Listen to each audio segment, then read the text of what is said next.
कहानी की शुरुआत होती है साउथ कोरिया के सियोल शहर से, जहां एक अमेरिकी मिलिट्री बेस के अंदर एक डॉक्टर अपने असिस्टेंट को आदेश देता है कि लैब में रखी हुई सैकड़ों बोतलों का जहरीला केमिकल सीधे नाली में बहा दिया जाए। असिस्टेंट उसे समझाने की कोशिश करता है कि सर, ये केमिकल बहुत खतरनाक है और ये नाली सीधे हान नदी में जाकर मिलती है, लेकिन डॉक्टर उसकी बात को नजरअंदाज कर देता है और फिर बिना किसी जिम्मेदारी के वो सारा जहरीला केमिकल हान नदी में बहा दिया जाता है। कुछ समय बाद हान नदी के किनारे लोगों को पानी के अंदर एक अजीब सी हलचल दिखाई देती है। पहले तो सब लोग उसे मजाक समझते हैं, कोई पत्थर फेंकता है, कोई दूर से उसे देखने लगता है, लेकिन देखते ही देखते पानी के अंदर छिपी वो चीज अचानक बाहर आती है और लोगों के सामने एक विशाल, बदसूरत और डरावना जीव खड़ा होता है। कुछ सेकंड के लिए वहाँ मौजूद लोग समझ ही नहीं पाते कि ये क्या है, लेकिन अगले ही पल वो जीव पागलों की तरह भीड़ पर हमला करना शुरू कर देता है। पूरा नदी किनारा चीखों से गूंज उठता है और वो राक्षस बिना रुके लोगों को पकड़ पकड़ कर मारता हुआ आगे बढ़ता रहता है। इसी अफरा तफरी के बीच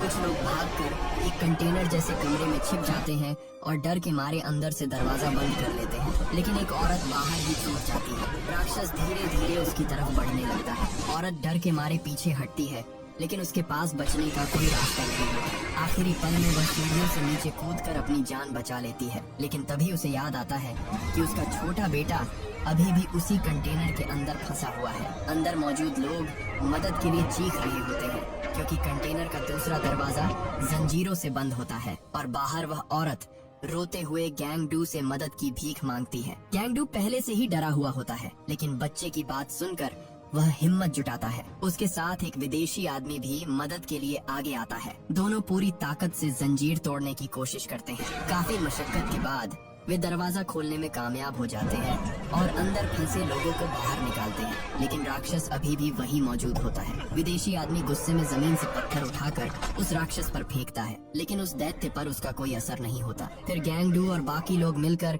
एक बड़ा सा लोहे का खंभा उठाते हैं और पूरी ताकत से उस पर हमला करते हैं। इस बार राक्षस बुरी तरह भड़क जाता है, वह सीधे उनकी तरफ दौड़ पड़ता है। गैंगडू किसी तरह एक कार के नीचे घुसकर अपनी जान बचा लेता है, लेकिन विदेशी आदमी उसकी चपेट में आ जाता है। गैंगडू डर के बावजूद हार नहीं मानता। वह फिर से हिम्मत करके बाहर निकलता है और राक्षस की पूंछ पर जोरदार हमला कर देता है। दर्द से तड़पता हुआ राक्षस अब गैंगडू के पीछे पड़ जाता है। चारों तरफ भगदड़ मची होती है, लोग चीख रहे होते हैं और इसी बीच गैंगडू अपनी बेटी ह्यूनसो को लेकर वहाँ से भागने की कोशिश करता है और जल्दबाजी के बीच दोनों जमीन पर गिर जाते हैं। गैंगडू तुरंत उठता है और बिना पीछे देखे एक बच्ची का हाथ पकड़कर दौड़ने लगता है, लेकिन कुछ दूर जाकर जब वह पीछे मुड़कर देखता है तो उसके पैरों तले जमीन खिसक जाती है। जिस बच्ची का हाथ उसने पकड़ा होता है वह उसकी बेटी ह्यूनसो नहीं होती, उसकी असली बेटी पीछे छूट चुकी होती है। गैंगडू वहीं रुक जाता है। उसकी आंखों के सामने उसकी बेटी अकेली खड़ी होती है, डर से कांपती हुई।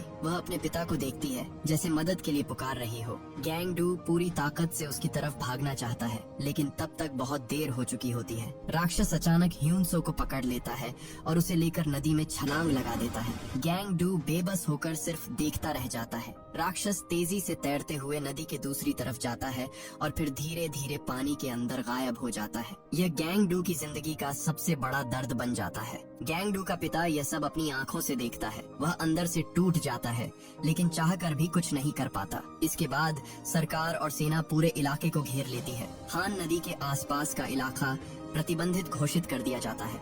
रात होते ही मृतकों के परिवार एक जगह इकट्ठा होते हैं। हर तरफ रोने की आवाजें होती हैं। गैंगडू खुद को माफ नहीं कर पा रहा होता। उसे बार बार वही पल याद आता है जब उसने गलत बच्ची का हाथ पकड़ लिया था, लेकिन मामला यही खत्म नहीं होता। सरकार घोषणा करती है कि उस राक्षस के शरीर में कोई खतरनाक वायरस मौजूद हो सकता है, इसलिए जो भी लोग उस हमले के दौरान वहाँ मौजूद थे उन्हें तुरंत क्वारंटीन किया जाएगा। गैंगडू और उसका पूरा परिवार भी जबरदस्ती अस्पताल में बंद कर दिया जाता है। लेकिन रात में अचानक गैंगडू के फोन पर एक कॉल आता है। फोन उठाते ही दूसरी तरफ से ह्यूनसो की टूटी हुई आवाज सुनाई देती है। वह रोते हुए बताती है कि वह अभी जिंदा है और किसी अंधेरी गंदी सुरंग जैसी जगह पर फंसी हुई है। ये सुनते ही गैंगडू की आंखों में फिर से उम्मीद लौट आती है। वह तुरंत पुलिस और डॉक्टरों को बताता है कि उसकी बेटी मरी नहीं है, वह अभी भी जिंदा है। लेकिन कोई उसकी बात पर भरोसा नहीं करता। पुलिस उसे पागल समझती है। डॉक्टर सोचते हैं कि वायरस के डर और सदमे की वजह से गैंगडू भ्रम में है। यहाँ गैंगडू को समझ आ जाता है कि अगर वह सिस्टम के भरोसे बैठा रहा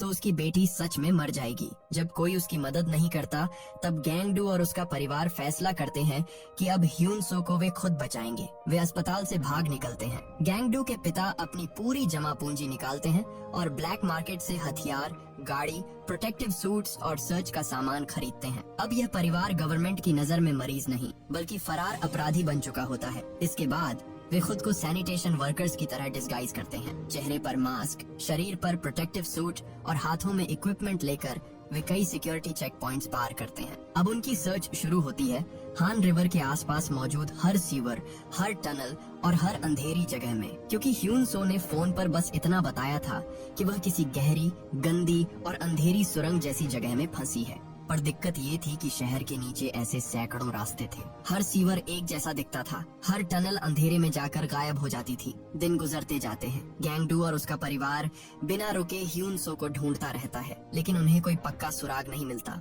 भूख, ठंड और थकान से सभी की हालत खराब हो चुकी होती है। आखिरकार वे लोग अपने छोटे से स्नैक शॉप पर लौटते हैं ताकि कुछ खाकर फिर से सर्च शुरू कर सके। लेकिन वहाँ बैठते ही सबको ह्यून सो की याद आने लगती है। उनके सामने खाना रखा होता है लेकिन कोई ठीक से खा नहीं पाता। हर किसी के दिमाग में बस ह्यून सो का चेहरा घूम रहा होता है। और तभी मूवी एक बहुत इमोशनल सीन दिखाती है। गैंगडू और उसका परिवार इमेजिन करता है कि ह्यून सो भी उनके साथ बैठी है। पूरा परिवार उसे प्यार से खाना खिला रहा है, जैसे कुछ हुआ ही नहीं, जैसे वह अभी भी उनके बीच मौजूद हो। लेकिन असलियत बहुत दर्दनाक होती है, क्योंकि उसी समय असली ह्यून सो अंधेरे सीवर में अकेली, डरी हुई, उसके आसपास लाशें पड़ी होती हैं। तभी अचानक ऊपर से किसी भारी चीज के हिलने की आवाज आती है। वह बिना एक सेकंड गवाए जमीन पर लेट जाती है और खुद को मरा हुआ दिखाने लगती है। डर से उसकी सांसें तक थम जाती है। राक्षस धीरे धीरे अंदर आता है। उसके मुंह से गंदा पानी टपक रहा होता है और वह अपने साथ एक नया शिकार भी लेकर आता है।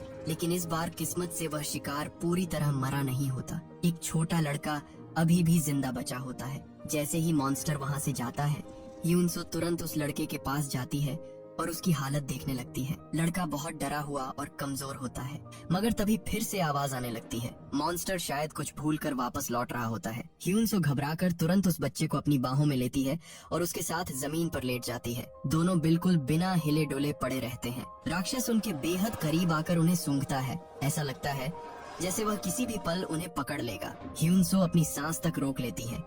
राक्षस उन्हें मरा हुआ समझकर वहाँ से चला जाता है। दूसरी तरफ गैंगडू का परिवार अभी भी उसी मॉन्स्टर की तलाश में लगा होता है। इसी दौरान गैंगडू के पिता अपने छोटे से स्टोर के अंदर बैठे होते हैं। तभी उन्हें दरवाजे की दरार से बाहर कुछ अजीब दिखाई देता है। बाहर वही मॉन्स्टर खड़ा होता है। बूढ़े पार्क धीरे धीरे अपनी बंदूक उठाते हैं। वे दरवाजे की दरार से निशाना साधते हैं। अगले ही पल गोली चलती है। गोली लगते ही राक्षस दर्द से तिलमिला उठता है। गुस्से में पागल होकर वह पूरी ताकत से स्टोर पर हमला करता है और देखते ही देखते पूरा स्टोर तहस नहस हो जाता है। अराजकता के बीच बूढ़े पार्क फिर से मौका देखकर गोली चलाते हैं। इस बार मॉन्स्टर पीछे हट जाता है। जब पूरा परिवार बाहर निकलता है तो वे देखते हैं कि मॉन्स्टर जमीन पर पड़ा हुआ है। कुछ पल के लिए सबको लगता है कि शायद वह मर चुका है, लेकिन गैंगडू का भाई नामिल गुस्से में आकर उस पर एक और गोली चला देता है और अगले ही पल सबके होश उड़ जाते हैं। राक्षस अचानक उठता है और वहाँ से भागने लगता है। अब पूरा परिवार उस भागते हुए मॉन्स्टर के पीछे दौड़ पड़ता है, लेकिन गोलीबारी की आवाज सुनकर पुलिस और सैनिक भी वहाँ पहुँचने लगते हैं। परिवार के पास समय बहुत कम होता है।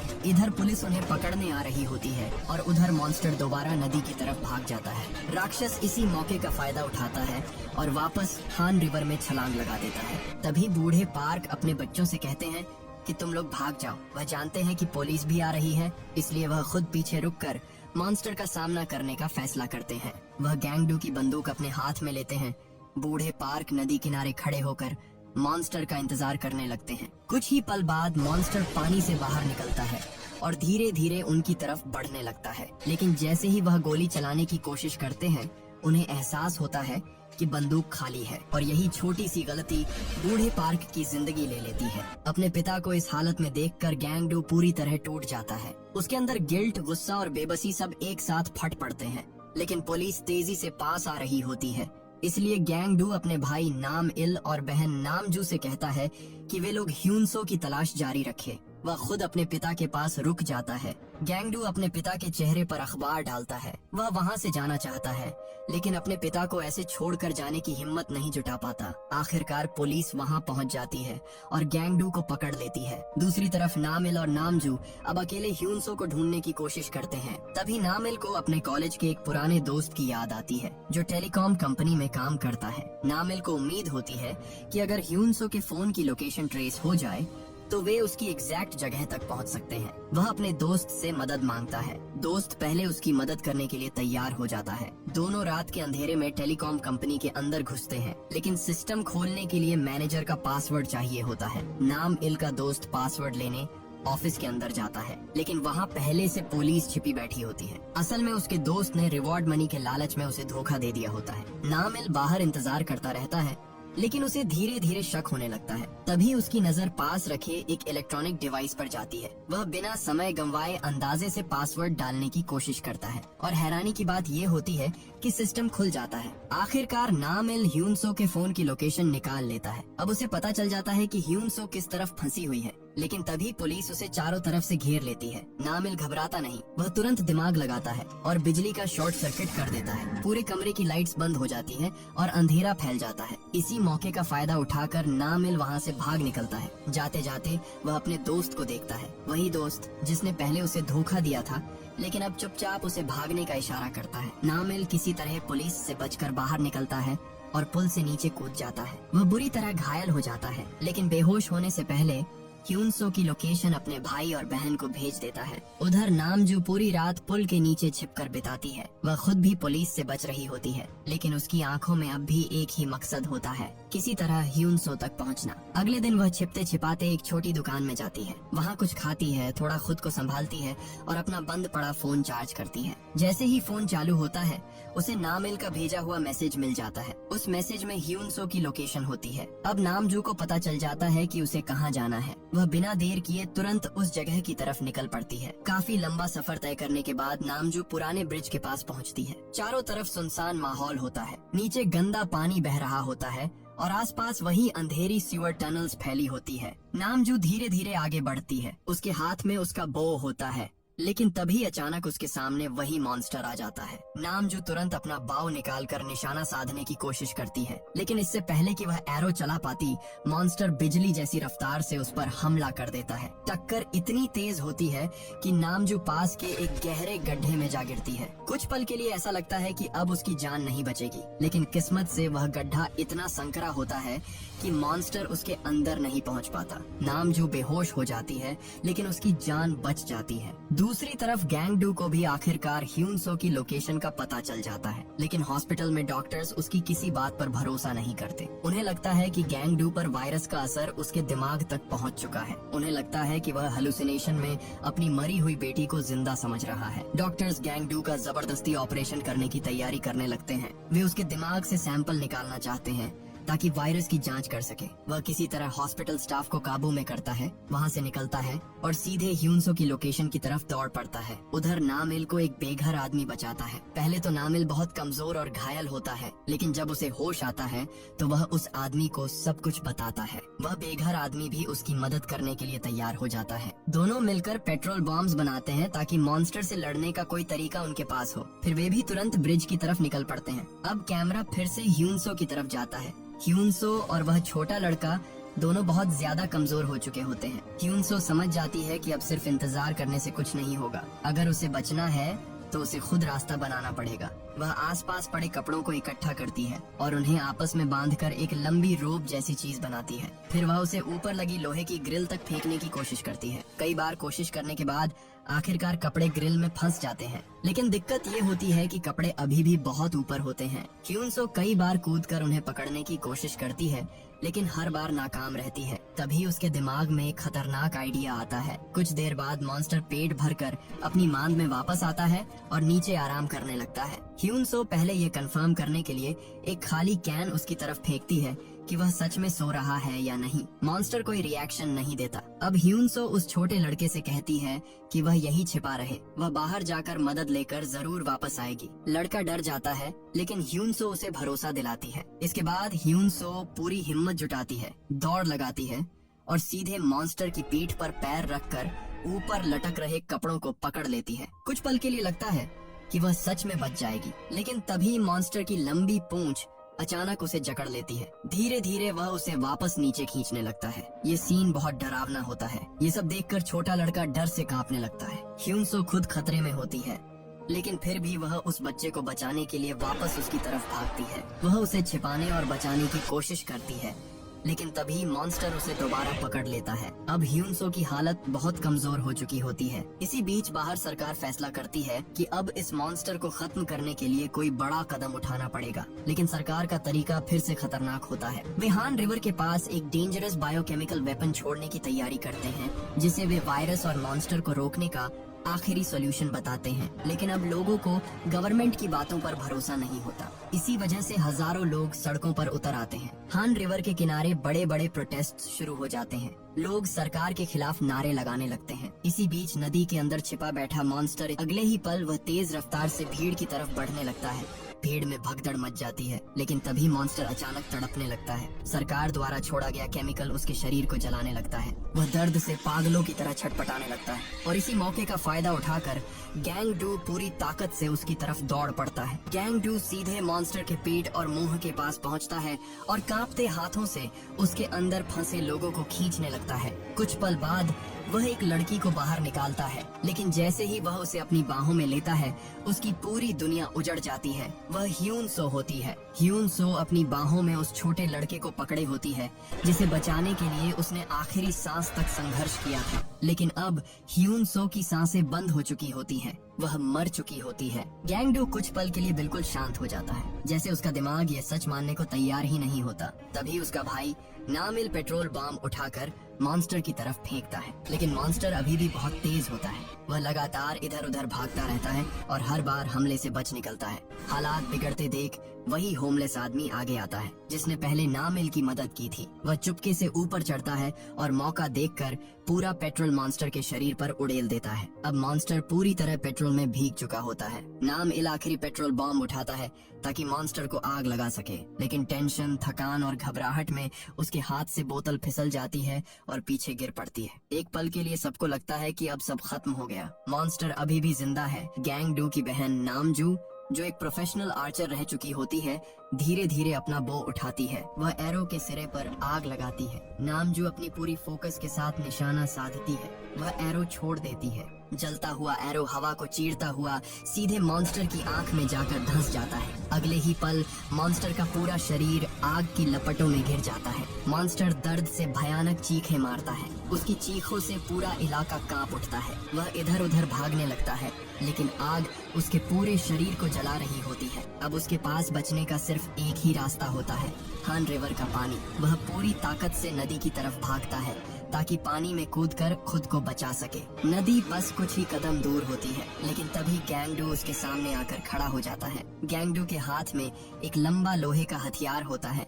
वह पूरी ताकत से वेपन उठाता है और मॉन्स्टर के शरीर में घोंप देता है। ये सिर्फ इंसान और मॉन्स्टर की लड़ाई नहीं रहती। मॉन्स्टर आग, दर्द और चोट से कमजोर होकर जमीन पर गिर पड़ता है। कुछ ही पल में उसकी सांसें थम जाती हैं और इसी के साथ हान रिवर का वह डरावना मॉन्स्टर हमेशा के लिए खत्म हो जाता है। लड़ाई खत्म होने के बाद गैंगडू कांपते कदमों से उस छोटे लड़के के पास जाता है। कुछ पल बाद वह लड़का धीरे धीरे आंखें खोलता है। गैंगडू उसे जिंदा देखकर टूट भी जाता है। इस दुनिया में उसका कोई नहीं बचा होता। शायद किस्मत ने गैंगडू से उसकी बेटी छीन ली थी, लेकिन उसी बेटी की आखिरी कोशिश ने उसे जीने की एक वजह भी दे दी थी। और इसी इमोशनल नोट के साथ द होस्ट की कहानी खत्म हो जाती है।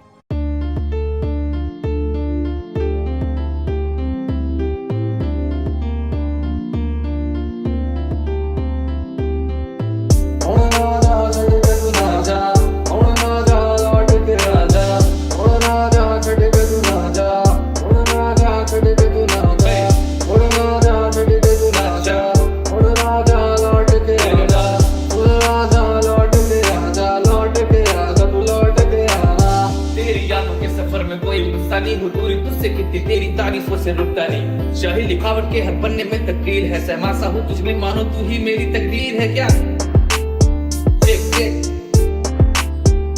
प्यार वजह तू दिल की है पुकार मेरी।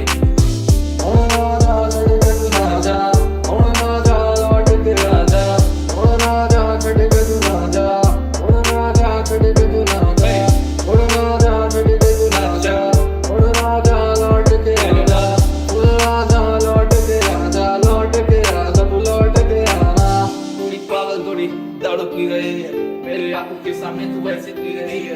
तेरी यादों के सफर में कोई गुस्सा नहीं हो, दूरी तुझसे कितनी तेरी तारीफों से रुकता नहीं। शाही लिखावट के हर पन्ने में तकदीर है, सहमा सा हूँ तुझमें मानो तू ही मेरी तकदीर है क्या। कि मुझे सामने पाँव में हम खड़े हैं देखा के राहों में, दिल को आके फिर से तू भी थाम ले। हम हाथों में तेरे ही नामों के अभी जाम ले, कर ले बातों में तेरे रहे हिसाब, ये आंखों में रहे हैं तेरे